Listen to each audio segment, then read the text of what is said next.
Hey guys, what's going on? Darryl Addison, Torpedopot.com. You know what these are? Guys, these are self-growing planters. Well, all you do is put your seeds and your plants in these planters and they grow your celery. Each one of these planters will grow about 6 pounds of celery. And look, that's just for starters. You can do about 6 to 15 pounds depending upon the conditions in the region that you're in. And look how stunning they look. This is what real food looks like. No blemishes, no chemicals, no nothing. These are torpedopots. These are self-growing planters.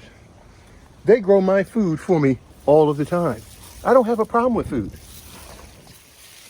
I'm gonna cut these down and they'll come back again. And look how healthy they are. Look how beautiful they are. Beautiful stalks of celery. All I do is pop a piece off of it and I eat it. It's beautiful. Darryl Addison, Torpedopot.com. We expect to do about